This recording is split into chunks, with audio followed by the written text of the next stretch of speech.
Welcome to the Thursday edition of the Chris Salcedo Show here on Newsmax TV, or as we're calling it, Biden's socialist sweep, day one. For those of you finding us for the very first time, I am your liberty-loving Latino. Do not confuse me with loudmouth leftist Latinos out there. I actually love my country, the United States of America. We are the antidote to the left-wing bias in the press. They can't compete with us, so they seek to silence a Hispanic who won't conform to their socialist worldview.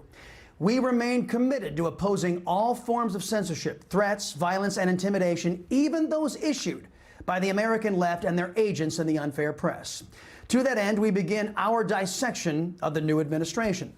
They got busy yesterday, unleashing a torrent of executive orders, none of which the GOP has sued to stop, by the way, impacting everything from terrorists' access to the United States to making sure America becomes energy dependent again, benefiting nations like Russia. In the meantime, the only violence we saw yesterday across the country was from left-wing groups. Most of the press ignored that violence because it didn't fit their biased narrative.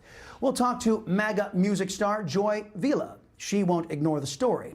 Peter Schiff will be along to outline how badly the economy will tank once socialist policies begin to take hold. Plus, the big debate. Those supporting the formation of the Patriot Party, headed by President Trump, and those who think the GOP is just fine the way it is currently constituted. Don't miss Governor Bob McDonnell and Rogan O'Handley making their cases.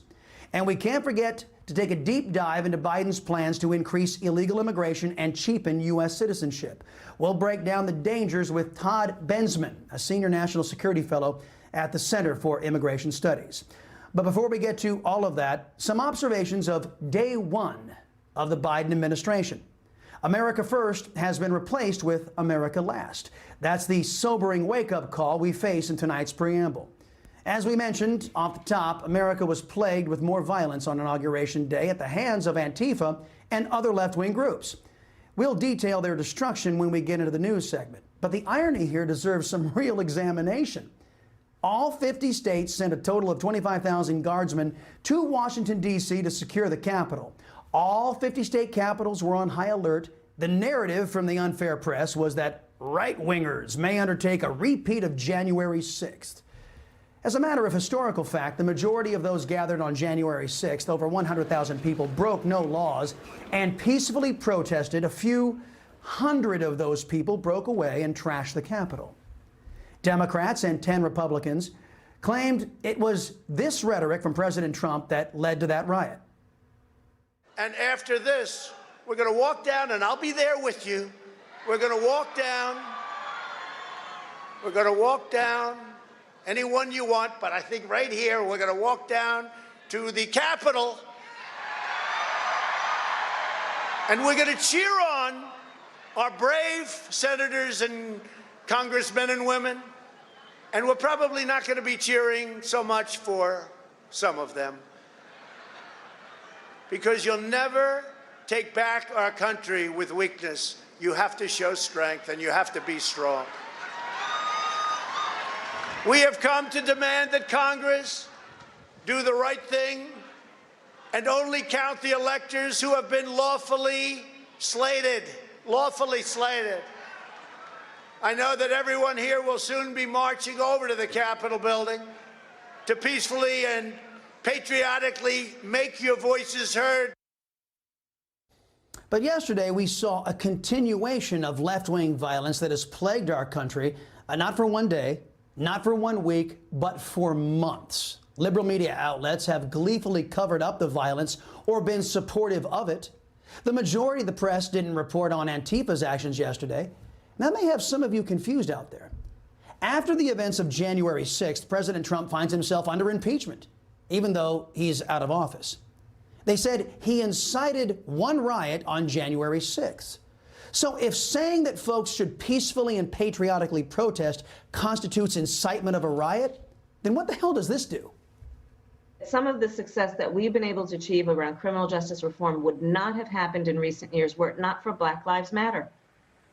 And the intensity and the brilliance of that movement that forced at least that there would be some counterforce to the status quo, which is so reluctant for change, if not hostile to change. They're not going to stop. They're not going to stop. And they're not, this is a movement, I'm telling you, they're not going to stop. And everyone beware, because they're not going to stop. They're not going to stop before Election Day in November, and they're not going to stop after Election Day. And that should be, everyone should take note of that on both levels, that they're not going to let up, and they should not. Not only did VP Harris predict yesterday's violence, she supported its continuation. If what Kamala Harris said is okay, how can you impeach President Trump? The good news for Democrats is that no Republican is daring to ask that question. It turns out that Liz Cheney and 9 other Republicans, they have bigger problems to deal with. It seems some of them have already earned primary challengers. But let's not lose focus on the American people. They have a right to live their lives without left-wing riots. And a senator or vice president shouldn't be allowed to egg those riots on. But we're now in the era of America Last. Jen Psaki, who I genuinely find to be a delightful person. She's wrong on virtually everything, but I like her. She held her first press briefing yesterday and unveiled new America Last executive orders issued by Mr. Biden. The president also put an end to the Muslim ban, a policy rooted in religious animus and xenophobia. Okay, first off, any so-called journalist or any Democrat who says President Trump's travel ban was a Muslim ban is a liar. According to the Pew Research Center, there are a total of 50 majority Muslim nations in our world. The press, and apparently those in the White House press corps and the White House press secretary, don't know how many nations were impacted by the travel ban. Do you know? 6. That's right. 6 out of 50.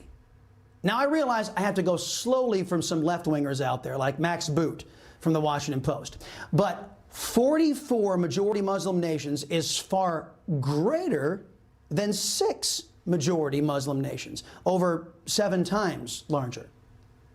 So how can you have a Muslim ban when 44 out of 50 majority Muslim nations were not impacted? Well, there must have been another component that led to the ban, and there was. The ban was a deterrent to radicalized Islamic fundamentalist terrorists from having easy access to the United States and our people. So it's fair for the press to call, well, if it is fair for the press to call President Trump's ban a Muslim ban, then it's equally fair for us on the Chris Salcedo Show to call Biden's lifting of the ban an effort to give terrorists access to innocent Americans, right? Psaki continued. He also launched a whole-of-government effort to advance racial equity and root out systemic racism from federal programs and institutions. He directed the Secretary of Homeland Security, in consultation with the Attorney General, to take all appropriate actions to preserve and fortify DACA, which provides temporary relief from deportation to Dreamers, young people who were brought to this country as children. The Biden administration is using an alleged fight against racism to justify ordering the United States government not to enforce immigration law. I have an honest question. Which race is Biden trying to protect by ignoring the law? But on the DACA program, remember, this was an effort started by President Barack Hussein Obama. It was unconstitutional, as the executive branch is forbidden to make laws. When President Trump took office, he sought to use his executive authority to stop this unconstitutional practice. But socialists sued him. The courts agreed with the America Last crowd. With a straight face, our failed judiciary claimed that it was perfectly proper for Obama to start an unconstitutional program exceeding his executive authority while saying that President Trump couldn't stop the illegal practice using that same executive authority. The court said that the termination of that program would do too much harm to those who entered the United States illegally. Thus, Trump couldn't stop the program without providing a good reason. It was and remains a slap in the face to law-abiding Americans across this country. And then Jen Psaki said this. He signed a proclamation effective immediately, halting further funding or construction of the previous administration's border wall, and terminating the so-called national emergency used to wastefully divert billions for wall construction. The border wall that was started by President Trump's executive authority, putting America first, it was stopped by Biden using his executive authority. Now, the wall not being completed could arguably lead to great harm to American citizens. We have story after story to prove that. So one could expect that a court using the same rationale that they used to protect illegal aliens, they certainly would rule to protect American citizens. Only one problem: no Republican has filed a lawsuit. Remember, as soon as Trump stopped the DACA program, lawless leftists were in court trying to stop Trump. Where's the GOP? And GOP groups suing the Biden administration to prevent them from shutting down border wall construction. They're nowhere to be found. You want to know why? Here's a dirty little secret.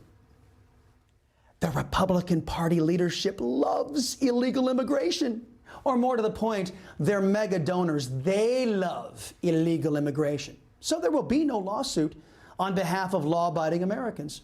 No wonder a third party, a GOP alternative, is gaining steam. Oh, by the way, we have extended an invitation to Mr. Biden to appear on this program.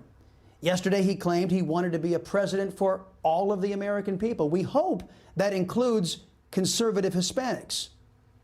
We'll see. You just watched Newsmax TV, America's fastest growing cable news channel, now in more than 70 million homes. You can get Newsmax TV on your cable system or check your cable guide. And if your system doesn't carry Newsmax, call them, tell them you want Newsmax TV, because we're real news for real people.